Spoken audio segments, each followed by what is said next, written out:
Let's do this. Hi friends, welcome back to my channel. Today I'm doing the book confessions tag, and I was tagged by Beth Ray, so I will link their channel below. Thanks for tagging me. This was like fun. And I believe the original tag was made by Book Reviews with Becky, so I will also link their channel below. So I glanced through the questions, but I didn't give them any deep thought, so we will see what I come up with as far as answers go. Okay, so the first question is, what is an unpopular book opinion / preference you have? I love triangles. That is unpopular. I feel like that is one trope that people hate with a fiery passion, and I love them with a fiery passion. I love a good love triangle, and I feel like people is probably one of the most hated tropes. One of the most, not the most, I would say, but one of the most. So if you're into love triangles, let me know, because we probably have similar reading tastes. Question number 2, has your reading taste changed over the years, and how?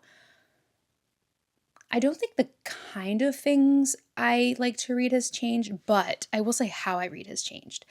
I was like a completist for sure. So let's say I started a series. Didn't matter, like, well, fantasy is a very popular genre to have a bunch of like books for a series. Let's say I started one and I finished it and I didn't like it. It was a slog to get through the first one.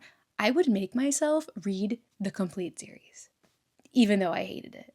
Like, that seems insane to me now, but even like when one book too, like if I was like halfway through a book or a quarter through or whatever, and I was like hated it, I would make myself finish it because I needed to like complete it. And I remember what changed it for me was I saw this meme, or it was a meme, but it was like a stat of like how many books a reader reads in a lifetime. I don't remember what it was, but it wasn't that high. And I was like, oh my God, what am I doing wasting my time on these books that I don't enjoy, in series I don't enjoy, when I only have so many books I can read? So that snapped me out of it. And now I am much quicker to DNF a book or DNF a series and move on to something I really want to read. Question number 3 is, what genre do you read to get yourself out of a book slump? So I would say that the genre I would go to get out of a book slump would be romance.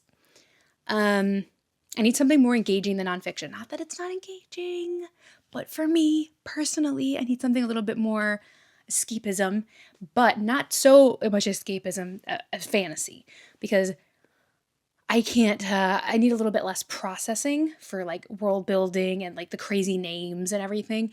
I need something a little bit more digestible, but enough where I can get into escapism into a book. So I feel like the good median there is romance. Number 4, what are some of your automatic buy authors? So Taylor Jenkins Reid, buy everything. Colleen Hoover, whether you love her or hate her, I like her books. Definitely automatic there. Sarah J. Maas, even though for the Crescent City series I have fallen off the wagon, but I'm back on the wagon now, so it's okay. I'm recovered. But yeah, everything she writes I love. Is there anybody else on the top of my head? Christina Lauren, love. Andy Weir, again, a love. Those would be off the top of my head, what was that, 5? Those would be off the top of my head my automatic buy authors. Question number 5 is, how many chances do you give an author before you won't try them again? I would say 2. I think that's fair, because there are authors, like, there's like just a story, like an idea, a plot that an author comes up with that you don't enjoy, but maybe the next one that they come up with you do enjoy. But if there's constant, like, that it's just not for you, and that's okay. That's for other people. Like, for me, one that I've given up on is Grady Hendrix. I've DNF'd 2 of their books, and I just feel like it's not for me. Their writing is not for me. So yeah, that is one that I read 2, and then I was like, you know what? And then my husband read a third of their books that I didn't even bother, and he DNF'd it. Did he DNF it? Or if he finished it, he didn't enjoy it. I think he might have DNF'd it. But anyway, so we're on 3, like, as a couple that we just didn't enjoy their books. So yeah, usually 2. Number 6 is, do you have anything you like to do / listen to while you read? When I was younger, I used to be able to like have any kind of chaos going on around me. The TV blaring, music, people running through the house screaming. I grew up in a very chaotic, loud, it was fine, but like a very loud household. I was very used to that. I could do homework. I could read in a very loud environment, and I could just still concentrate. As an adult, that's gone away.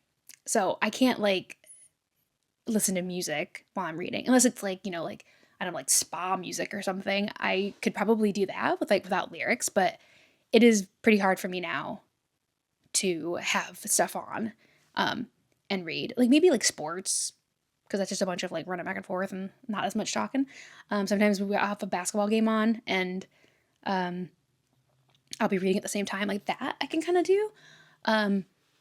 But typically I don't prefer to have anything like listening to anything, and do get comfy. Like, I mean, if I'm doing an audiobook, then I can do all kinds of things, like in like, housework or walking or whatever. That's always feels really good because I feel like I'm really multitasking when I'm listening to an audiobook. But as far as reading, yeah, getting comfy, silence mostly, but I can tolerate some level of noise around me. Number 7 is, how far do you read before DNFing a book? And for me, it's not about how far I go, it's about how I'm feeling. Now, I do try to be fair and not DNF a book like in the first chapter. It's kind of similar to TV shows. If I'm interested in a TV show, I give it 3 episodes. And that's enough. I feel like that's enough time for them to find their footing. And that's enough time for me to know whether it's just not for me or they're still finding their footing. So I feel like 3 episodes is enough to determine that. So I do try to be fair when I'm thinking about DNFing a book, but I don't have like a hard like 3 chapters or 10% or whatever. I don't have a cutoff time. But I will say, when it starts to feel like a chore that I have to go back to it and it feels like a chore I have to do, then I seriously start considering DNFing the book. That's like the main feeling I get when I'm like, okay, it's probably time to DNF this one. Question number 8, do you ever find yourself making the same faces as the characters in the book? Maybe. Like if I'm reacting, like if there's like a big secret and the character's like, oh my God, then I might be like, oh my God. But because I might be reacting the same way, but I guess it's just a coincidence I'm making the same face. That's an interesting question. I don't know. Maybe. Question number 9, rereading, yes, no, or it depends. Yes. Definitely rereading. I know sometimes it can feel, I don't even know what the word would be. It can feel like, well, there's so many new books, I don't want to go back and reread. But then you're like, I really want to experience this book again because maybe it's been a while.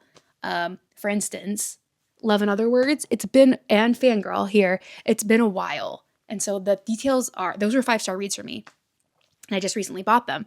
And so for me, it's like, okay, the details are fuzzy and I want to reread them, but it is a reread. So, and even if it's not fuzzy, if I just really loved the book and I still remember a lot of it, I want to read it again. So yes, the short answer is yes to rereads, but I can understand why people find it difficult to devote the time to something they've already read. I do get that. But at the same time, the kind of thing that I once had somebody who shall remain nameless, it was a teacher, not a teacher of mine, someone that happened to be a teacher, that like, we were talking about books and how much I love to read, and somehow rereading came up, and she literally looked at me like I had 5 heads when I said like, oh, I like to reread some of the books I love. She looked at me like I was nuts. And I'm like, okay. It's like, while the book may be the same, you are never the same person when you reread a book. You're always grown, or something's happened to you, or if you had an experience that you may read that book differently the next time. So you're always changing, even if the book is staying the same. So I feel like you never really reread the book the same way twice because you've gotten experiences and stuff like that. So it's never exactly the same experience. Okay, and 10 is tag other booktubers. So I will tag some other booktubers below. And another tag that I did on the rapid fire book tag, people were like, oh, I should do this. If you want to do it and you're not tagged, consider yourself tagged. This is me personally tagging you. So there you go. You don't have to wish to be tagged. You are tagged. Yeah, so that is the book confessions tag. I don't think it was too scandalous, but who knows? Yeah. So please subscribe while you're here if you'd like to hang out. And we do productivity and reading sprints about twice a week. So please come in. We're having a really fun, cute group gathering there and sharing recommendations and DNFs and everything. And there's a good kind of variety of readers in there. So that's always good to have that variety. Yeah, so that's all for me. And I'll talk to you next time. Bye.